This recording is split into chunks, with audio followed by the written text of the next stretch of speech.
આજના વિડીયોમાં આપણે ધોરણ 4ની અંદર ગુજરાતી વિષય ભણીશું. પાઠ 1 ખિસ્સામાં પહેલવાન હા. તેમાં આપણે પહેલાં તો ગીત આપ્યું છે. એ ગીત આપણે જોઈશું કે એક ચણો ખાડામાં પડ્યો, પથ્થર વાગ્યો તેથી રડ્યો, અંતે આંસુ ખૂટ્યા સાવ, ખાડામાંથી મળ્યું તળાવ. ચણો તળાવમાં પલળી ગયો તેથી જબરો જાડો થયો, ફરફરતી મૂછ ઉગી એક અને ચણાએ મારી ઠેક. તળાવમાં તાવ ચડાવે મૂછે ચણો, પછી કહે કે હું બળવાન, ફૂંક મારું તો પડે વિમાન. વાઘ તો ઉંદર જેવો છે, સિંહ છછુંદર જેવો છે, પહેલવાન હું પાકો છું, હાથીડાનો કાકો છું. એવામાં એક ચકલીજી ફરફર કરતી આવી જી, રાજી રાજી થઈ ગણી ચકલી ચણો ચણી ગઈ. આ ગીતના કવિ છે રમેશ પારેખ. પછી આપણને બીજા પ્રશ્નમાં કીધું છે જોડીમાં કામ કરો, ચિત્ર જુઓ અને પ્રશ્નોના જવાબ આપો. અહીં આપણને એક ચિત્ર આપ્યું છે અને ચિત્ર ઉપરથી પ્રશ્નો પૂછ્યા છે. આ ચિત્ર કયા કાર્યક્રમ કે પ્રસંગનું લાગે છે? કેવી રીતે ખબર પડે? તો ચિત્ર જુઓ, તમને કેવું લાગે છે? તો કે ચિત્ર જોતા લગ્ન પ્રસંગનું ચિત્ર હોય એવું લાગે છે. લોકો જમી રહ્યા છે. અડધા લોકો ઊભા જમે છે, અડધા બેઠા બેઠા જમી રહ્યા છે. નાના બાળકો પણ છે. તો હવે આપણે જવાબ જોઈ લઈએ. આ ચિત્ર કયા કાર્યક્રમ કે પ્રસંગનું છે? કેવી રીતે ખબર પડી? તો કે લગ્નના પ્રસંગનું છે, કેમ કે મંડપ બાંધેલો છે અને લોકો જમણવારમાં જમી રહ્યા છે. બીજો પ્રશ્ન છે ચિત્રમાં કેટલા બાળકો છે? તેઓ શું કરી રહ્યા છે? તો કે ચિત્રમાં એક બાળક છે, તે તેની માતાને હાથ પકડીને કંઈક કહી રહી છે. ત્રીજો પ્રશ્ન છે કોણ કોણ ખાતું નથી? કેમ? તો કે બે ભાઈઓ ખાતા નથી, તે જમવાનું પીરસી રહ્યા છે. ચોથો પ્રશ્ન છે ચિત્રમાં કોણ કોણ ખુશ છે? તેઓ કેમ ખુશ હશે? તો કે જવાબ છે ચિત્રમાં સાફો બાંધેલ ભાઈ તેની સામે ઊભેલી સ્ત્રીને મીઠાઈ ખવડાવે છે, તેથી તે ખુશ દેખાય છે. પાંચમો પ્રશ્ન છે કોણ દુઃખી, નારાજ કે ઉદાસ જણાય છે? તેઓ કેમ દુઃખી, નારાજ કે ઉદાસ હશે? તો કે ચિત્રમાં ગુલાબી સાડીવાળી સ્ત્રી ઉદાસ જણાય છે, કારણ કે તેમની મનપસંદ વાનગી જમણવારમાં નહીં હોય. પછી કીધું છે ચિત્ર પરથી આ પ્રસંગ વિશે 7 થી 10 વાક્ય લખો. તેમાં ચિત્ર શબ્દ વધુમાં વધુ 2 વાર આવવો જોઈએ. પહેલું વાક્ય છે આપેલ ચિત્ર લગ્નના જમણવારનું છે, સૌ લોકો આનંદથી જમી રહ્યા છે. બીજું છે જમણવાર સુંદર મંડપની નીચે થઈ રહ્યો છે. ત્રીજું છે વૃદ્ધો ખુરશી પર બેસીને જમી રહ્યા છે. ચોથું છે એક સ્ત્રી ઉદાસ દેખાઈ રહી છે. પાંચમું છે એક બાળકી તેની માતાના હાથ ખેંચી કંઈક કહી રહી છે. છઠ્ઠું છે વેવાઈ વેવાણને મીઠાઈ ખવડાવી રહ્યા છે. સાતમું છે સૌએ નવા કપડાં પહેરેલા છે. પછીની વાર્તા છે શેરીથી શર્ટ સુધી. એક હતું ખિસ્સું, નાનકડું ને નમણું પણ સાવ રખડું ને નવા બુસ્કોટ જુએ તો એને થાય આવા બુસ્કોટ પર બેસવાની કેવી મજા પડે. એ દોડીને બુસ્કોટ પાસે જાય. બુસ્કોટ એને જોઈને મોઢું બગાડે ને કહે ખસ, આઘું ખસ, ભાગ અહીંથી. ખિસ્સું કહે એમ શું કહો છો બુસ્કોટભાઈ, મને તમારી સાથે બહુ ગમે છે. બુસ્કોટભાઈ કહે તું રખડું છે, જ્યાં તે રખડ્યા કરે છે, એટલે કેવું ગંદુ ને ગંધારું છે. તને જોઈ સૂપ ચડે છે, તારી સાથે વાતે કોણ કરે?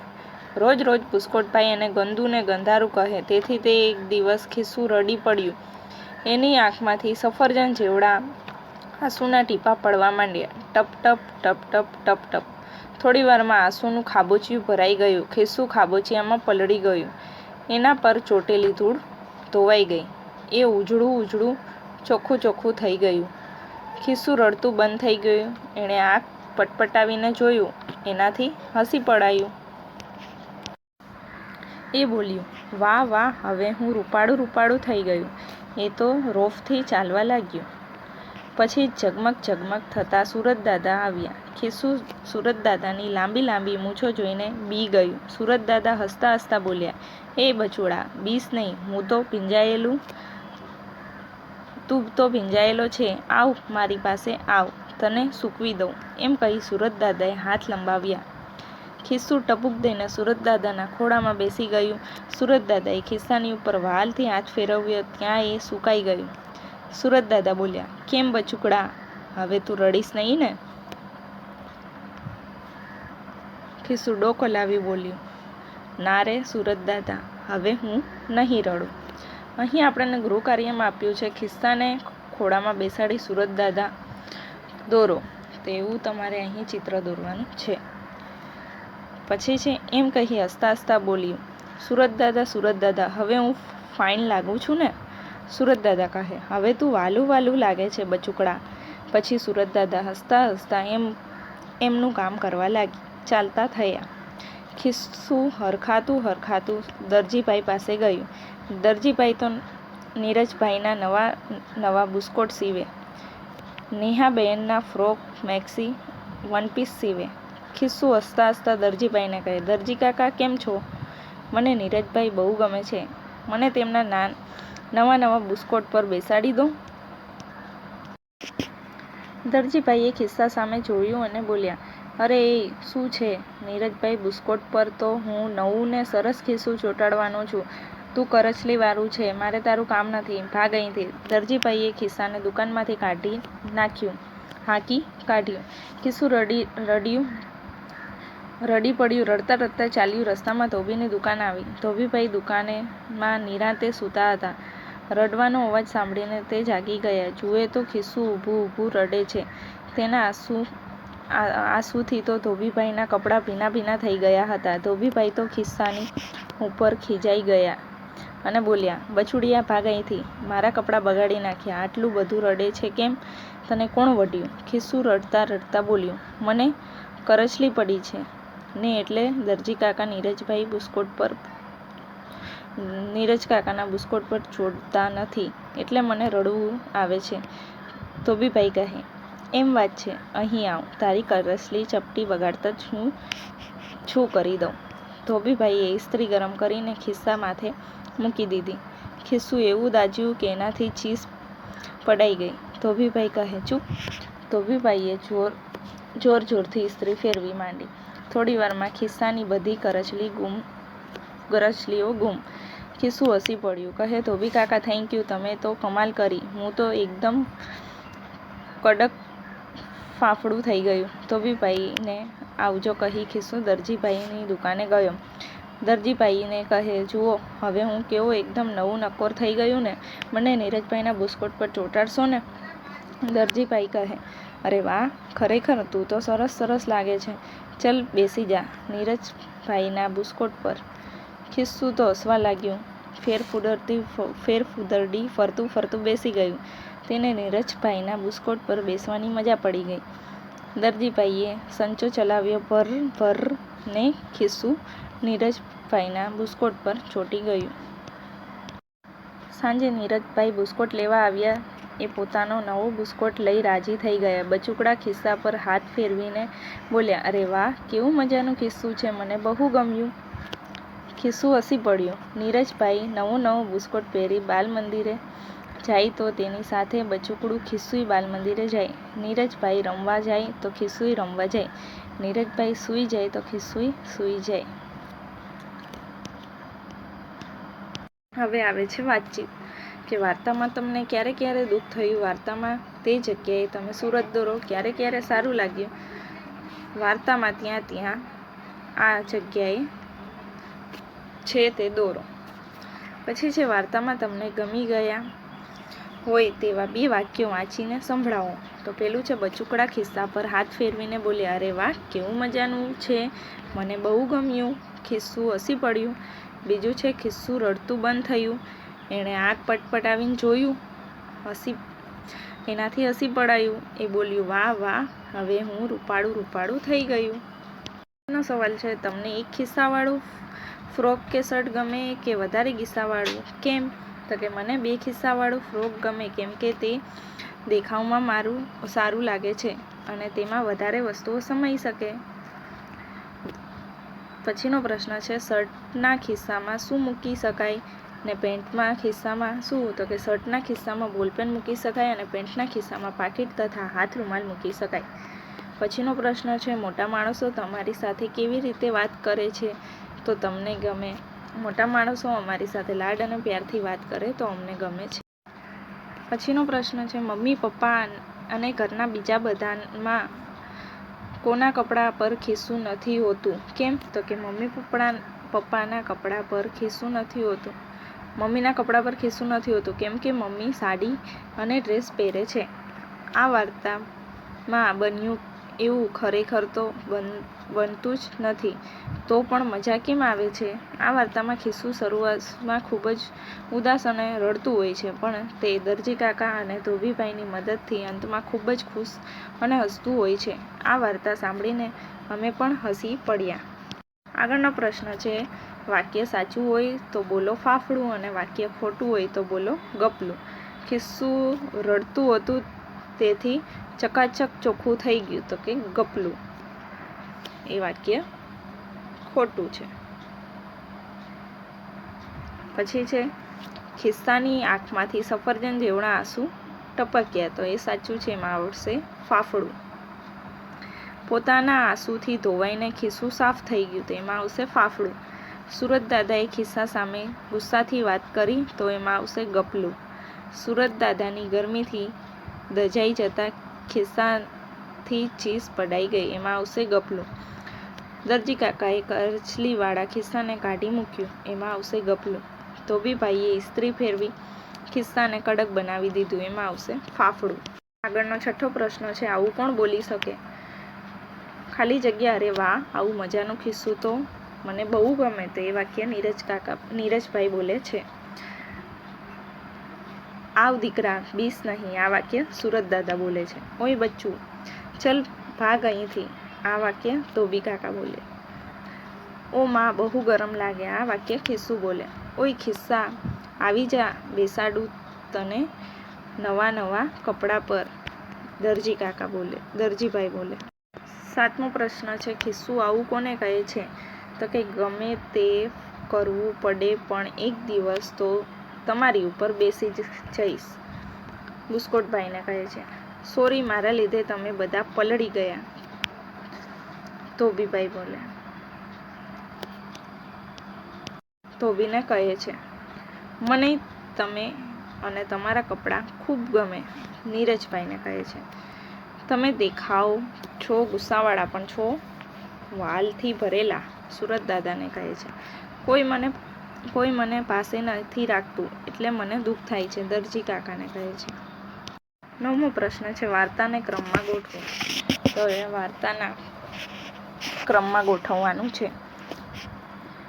બુસ્કોટે ખિસ્સાને કાઢી મૂક્યું, અહીંયા આવશે 1. પછી સુરત દાદાએ ખિસ્સાને સૂકવી દીધું, અહીંયા આ બીજું વાક્ય. 3જું છે, ધોબી કાકાના કપડાં ભીના થઈ ગયા. 4થું છે, ખિસ્સાની કરચલીઓ દૂર થઈ ગઈ. 5મું છે, દરજીએ ખિસ્સાને શર્ટ પર બેસાડ્યું. પછી આમાં પેલું છે, ખિસ્સું ચોખ્ખું થઈ ગયું. ખિસ્સું વાલું થઈ ગયું. ખિસ્સું કડક થઈ ગયું. ખિસ્સું નવું નક્કોર થઈ ગયું. નીરજભાઈને ખિસ્સું ગમી ગયું. 10મો પ્રશ્ન છે, પ્રશ્નોના જવાબ લખો. પહેલો સવાલ છે, ખિસ્સું કેટલી વાર રડે છે? ક્યારે? તો એનો જવાબ છે, ખિસ્સું 2 વાર રડે છે. બુસ્કોટભાઈ તેને ગંદુ અને ગંધારું કહ્યું ત્યારે અને દરજીભાઈએ નીરજભાઈના શર્ટ પર ખિસ્સાને ચોંટાડવાની ના પાડી જતા રહેવાનું કહ્યું ત્યારે. બીજો સવાલ છે, ખિસ્સાને કોણ રાજી કરે છે? કઈ રીતે? તો કે ખિસ્સાને સુરત દાદા, ધોબીભાઈ, દરજીભાઈ અને અંતે નીરજભાઈ રાજી કરે છે. સુરત દાદા સૂકવીને, ધોબીભાઈ ખિસ્સા ઉપર ઇસ્ત્રી કરીને, દરજીભાઈ શર્ટ પર ખિસ્સું લગાડીને, નીરજભાઈ ખૂબ સરસ ખિસ્સું મૂક્યું છે એ વખાણ કરીને ખુશ કરે છે. ત્રીજો સવાલ છે, કોણ ખિસ્સા પર એકવાર ખીજાતું નથી? તેઓ ખિસ્સાને કઈ રીતે બોલાવે છે? સુરત દાદા ખિસ્સાને એક પણ વાર ખીજાતા નથી. તેઓ ખિસ્સાને હાથ લંબાવીને પોતાની પાસે બોલાવે છે અને વાલથી તેના પર હાથ ફેરવે છે. ચોથો સવાલ છે, ધોબી કાકાનો સ્વભાવ ગુસ્સાવાળો છે કે માયાળુ? તમને કઈ વાતથી ખબર પડી? તો કે ધોબી કાકાનો સ્વભાવ માયાળુ છે કેમ કે ધોબી કાકા રડતા ખિસ્સાને જોઈ તેને ઇસ્ત્રી કરી આપી. 5મો સવાલ છે, ખિસ્સાને શર્ટ પર સીવવું. આ વાત વાર્તામાં બીજી કઈ કઈ રીતે કહેવાય? તો કે મને તેમના નવા નવા બુસ્કોટ પર બેસાડી દો, બુસ્કોટ પર ચોટતા નથી.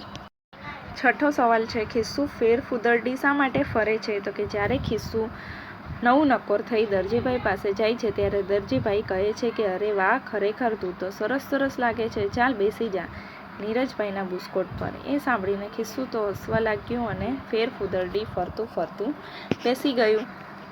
સાતમો સવાલ છે, ખિસ્સુ નીરજભાઈને સાથે ભણે, રમે, જમે, સૂવે છે તો તે હવે ગંદુ થશે. તે ગંદુ થશે તો નીરજભાઈ તેનું શું કરશે? કેમ? તો કે હા, જો ખિસ્સુ ગંદુ થાય તો નીરજભાઈ ધોબીભાઈ પાસે શર્ટ ધોવડાવવા ઇસ્ત્રી કરાવી લે એટલે ખિસ્સાભાઈ ફરી વાર નવા નક્કોર થઈ જાય છે. તમે મોટા થઈને ખિસ્સામાં કઈ કઈ વસ્તુઓ રાખશો? કેમ? તો કે અમે મોટા થઈને ખિસ્સામાં રૂમાલ, પાકીટ, ચાવી, ચશ્મા, પેન રાખીશું. કેમ કે આ બધી વસ્તુઓ આપણે જ્યારે જોઈએ ત્યારે વાપરી શકીએ છીએ. 12મો સવાલ છે, સફરજન જેવડા આંસુ એટલે મોટા આંસુ. આવા બીજા શબ્દ જૂથ બનાવો. બટાકા જેવડી આંખ, ખોબા જેવડું લેસન, સુપડા જેવડા કાન, કાતર જેવડી જીભ, નાગણ જેવડો ચોટલો, મણ જેવડું દફતર. 13મો પ્રશ્ન છે, આવું વારંવાર કરતી વ્યક્તિને શું કહેવાય? તો કે રખડતું, રોતલ, પટકેલ, ઊંઘણસી, વાતોડિયું, ભૂખાડવું, ખાઉધરું, ડરપોક, ભણેસરી, લખેસણી. આ બધા શબ્દો યોગ્ય રીતે આપણે નીચે લખવાના છે. ઊંધિયા કરવાની કેમ મજા આવે? તો ઊંઘણસી. ઊંધિયા કરવાની જેને મજા આવે એને ઊંઘણસી કહેવાય. ઓ માં, તેને તો પાંદડું હલે તોય બીક લાગે તો એને કહેવાય ડરપોક. ગમે તેટલું ખાવું, મને ધરવ ન થાય તો ખાઉધરું. કોઈ ન મળે તો ટપુ, તો એકલો વાતો કરે વાતોડિયું. હું તો સતત ભણ જ કરું ભણેસરી. હું તો આમ તેમ ફર્યા જ કરું રખડું. હું વારે ઘડીએ રસ્તો ભૂલી ક્યાંક બીજે જ ફર્યા કરું ભટકેલ. અંજલિને લખ્યા કરવું ખૂબ ગમે લખેસરી. કોઈ મારા પર સહેજ ખીજાય તો હું રડી પડું રોતણ. હર્ષવીને થોડી વારે ભૂખ લાગે ભૂખાડવું. 14મો પ્રશ્ન છે, જવાબ વિચારીને મારું પ્રિય વસ્ત્ર વિશે લખો. તમારું પ્રિય પરિધાન કયા રંગનું છે? તે કયા કાપડનું બનેલું છે? તેનો સ્પર્શ તમને કેવો લાગે છે? તે કયા પ્રસંગે કઈ જગ્યાએ પહેરી શકાય?